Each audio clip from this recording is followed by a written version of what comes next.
साठी एक सोन्याचा दिवस म्हणायला हरकत नाही, कारण मराठवाड्यामध्ये रोजगार हा एक फार महत्त्वाचा विषय आहे आणि मराठवाड्यातून सर्वात अधिक स्थलांतर हे आपण सर्वांनी पाहिलेलं आहे।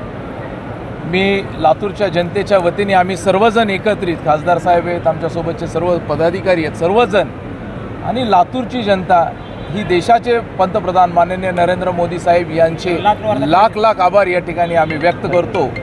कारण त्यांनी हा प्रकल्प जो देशातला आणि महाराष्ट्रातला हा पहिला रेल्वे कोच कारखाना, मेट्रो कोच कारखान्याचा प्रकल्प हा महाराष्ट्राला दिला आणि त्यातून मराठवाडा आणि लातूरला दिला, त्यासाठी त्यांचे आभारही या ठिकाणी व्यक्त करतो। आणि या कारखान्याच्या माध्यमातून अनेक जण म्हणत असतील का उशीर का, हे आपल्याला सांगतो की मधल्या काळात 2 वर्ष आपल्याला गेले। आपला शेल कोच 25 डिसेंबर 2020लाच आपला शेल कोच बाहेर पडला होता, त्यानंतरचे करार आणि त्याच्यानंतरचं आज सुरुवात। म्हणजे आपल्या ह्या कारखान्यामध्ये वंदे भारतच्या 120 रेल्वे बनले जाणार आहेत। पहिल्या 5 वर्षामध्ये 35,000 कोटी, दुसऱ्या 5 वर्षामध्ये 35,000 कोटी, असं 70,000 कोटीचं बजेट हे आपल्या कारखान्याला आहे। हे रेल्वे विभागाने दिलेले आणि जे ऑर्डर आहेत या कारखान्यातून तयार होणार आहेत। त्याचसोबत आपल्या कारखान्यामध्ये आंतरराष्ट्रीय बाजारामध्ये इथून काही मेट्रो कोचेस जातील, कारण 40% आधी कमी किमतीमध्ये आता आपल्या भारतातले जे कोचेस बनले जातील हे लातूरमध्ये बनले जातील।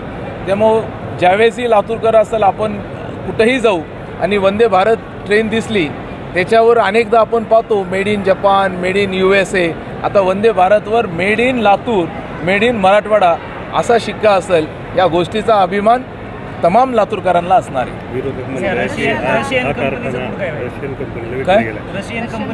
टेक्नॉलॉजी पार्टनर, आता जर मी पाहिलं आपल्या शेजारच्याच कारखान्यामधले टेक्नॉलॉजी पार्टनर जर काढले, एवढे निघतील। टेक्नॉलॉजी पार्टनरचा अर्थ काय आहे हे जरा मला असं वाटतं की विरोधकांनी समजून घ्यायला पाहिजे आणि बिनबुडाच्या गोष्टीला त्यांनी बोलायच्या भानगडी जाऊ नये।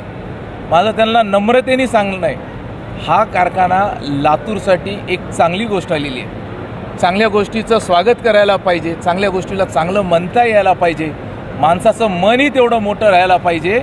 आजपर्यंत जे कारखाने त्यांच्या काळामध्ये उभा टाकलेत, या कारखान्याचे चेअरमन एखाद्या व्यक्ती, एखाद्या कुटुंबातला माणूस राहिलेला आहे, पण ह्या कारखान्याचा चेअरमन तमाम लातूरकर आहेत, ह्याचे संचालक तमाम लातूरकर आहेत। हा कोणा एकट्याच्या मालकीचा नाही आहे, हा रशियन कंपनीचा नाही आहे, ना कोणत्याही कंपनीचा नाही आहे। रेल्वे, भारतीय रेल्वेची स्वतःची एक PUC कंपनी आहे RVNL, त्याचा पण हा कारखाना नाही आहे। ह्या कारखान्याची पूर्ण मालकी जर कोणाची असेल तर ती भारतीय रेल्वेची आहे आणि ह्या देशातील प्रत्येक नागरिकाची याची मालकी आहे। आणि त्याच्यामुळे निश्चित आजच्या ह्या चांगल्या दिवशी काय उत्तर देणार नाही, पण इथून पुढं 2 दिवसानंतर लांब नाही आहे मैदान, मैदानामध्ये सगळ्याच गोष्टी काढू आणि निश्चित आम्ही वाट बघत होतो कोण काहीतरी बोलतंय, आता बोलले, आता उत्तर तर द्यावं लागेल। पण लातूरची संस्कृती आहे, आम्ही ह्या संस्कृतीला जपण्याचं काम, आम्ही इथं बोलत असताना मांजरा परिवाराने ज्यावेळेस आम्ही अमित देशमुख यांच्याकडे जागाची मागणी केली त्यावेळेस त्यांनी मोठ्या मनाने जागा दिली, त्याचंही कौतुक आम्ही आभारी या ठिकाणी मानले।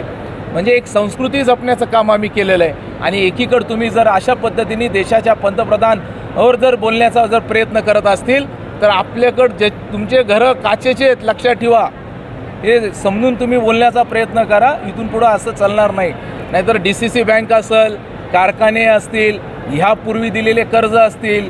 एक साधं उदाहरण देतो, मला खरं तर त्या खोलात जायचं नाही, फक्त येणाऱ्या काळामध्ये त्यांना एवढाच प्रश्न विचारा, DCC बँकेची मालकी ही शेतकऱ्याची आहे का कुणा एका कुटुंबाची आहे? त्या बँकेमध्ये असणारा जो पैसा आहे 95% हा शेतकऱ्यांना वाटप करायला पाहिजे, तर तसं नाही, 95% फक्त एका परिवाराला वाटप झालेलं आहे आणि शेतकऱ्याला कुठंतरी नावापुरतं शेतकरी ठेवला आहे। ही परिस्थिती आहे, एवढा खोलात जाऊ शकतो, पण मला वाटतं की आजचा दिवस हा लातूरकरांचा आहे, लातूरकरांनी उत्साह साजरा करण्यासाठी आहे। त्यामुळे आपण सर्वजण मिळून देशाच्या पंतप्रधानाचे, माननीय मुख्यमंत्री महोदय एकनाथजी शिंदे साहेबांचं आणि ज्यांच्या हातावर याची सुरुवात झाली आहे माननीय देवेंद्रजी फडणवीस साहेब, ज्यांनी याची सुरुवात करत असताना पहिली परवानगी दिली, पियुष गोयल साहेब, माननीय वैष्णव साहेब, माननीय दानवे साहेब, आपले सर्वच लोकप्रतिनिधी, सर्वांनी यांनी ज्याच्यामध्ये सहभाग दिला, तमाम लातूरकरांनी जो आशीर्वाद दिला 17-18 मध्ये, ह्याचं फलित म्हणजे लातूरकरांच्या आशीर्वादाचं फलित म्हणजे मेट्रो कोच कारखाना। या स्थानिक कामगारांना किती याचा फायदा झाला? निश्चितपणे आम्ही पहिल्याच करारामध्ये मी अनेक भाषणामध्ये सांगितलं 80% हा स्थानिकचाच कामगार असणार. धन्यवाद.